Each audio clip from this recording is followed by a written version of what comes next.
Hello everybody, this is week 4 of my fish tank here. My 60-gallon added a whole bunch of new fish, added a whole bunch of new plants, unfortunately lost some fish.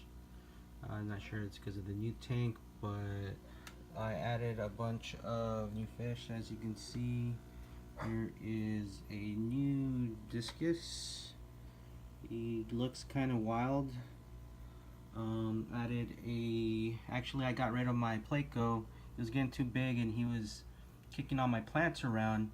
So luckily the local pet shop that I get all my fish from, and I've been going to Bell Bird Farm here in Southern California, he was cool enough to trade me this Roseland shark, and he's around here, but he also gave me a Cory.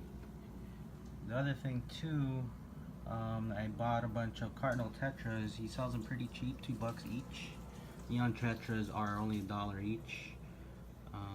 The plants though, as you can see, are pretty much stocking the very back of my fish tank, and I also went ahead and used some fluval glue, or some sea chem glue, I forget which one it's branded from. Attached some Java fern, and I forgot what this stuff is called, but I went ahead and glued that to my old main piece of driftwood. Looks pretty nice. I also went ahead and changed the air bubbler. I didn't like the other one, it just looked too generic. Also went ahead and make sure the temperature is running. Same thing goes for my initial setup. I got my CL2 running finally, and I went ahead and did another filter change.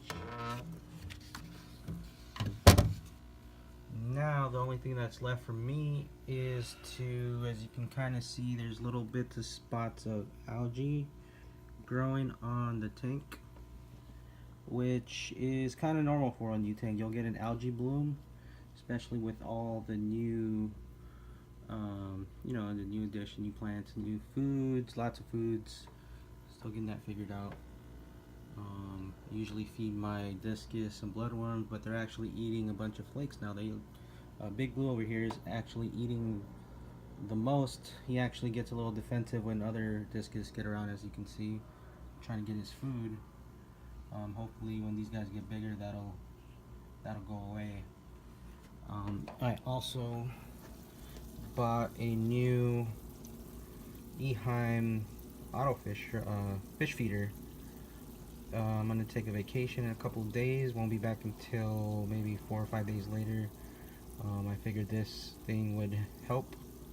Obviously there would be no frozen foods, but my discus don't mind. They seem to like flakes, granules, anything tube effects, worms, they'll eat it. Plus my CL2 is timed to turn on with this surge protector. It's got an 8-hour timing on it.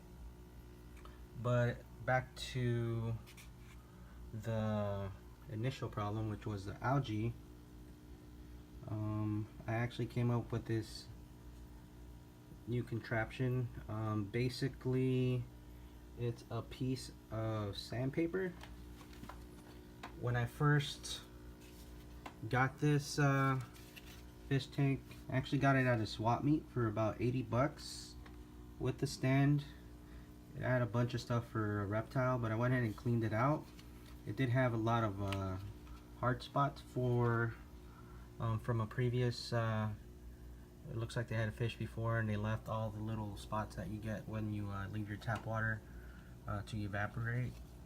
So it's really tough. Everybody knows it's really tough to get that stuff out. But I tried this Sandpaper. It's 200, and it does a really good job. It doesn't scratch it. It actually keeps the stuff out. So I'm gonna go ahead and clean the algae spots. If you can kind of see them, there's one right there, and we'll get back to you after I'm done.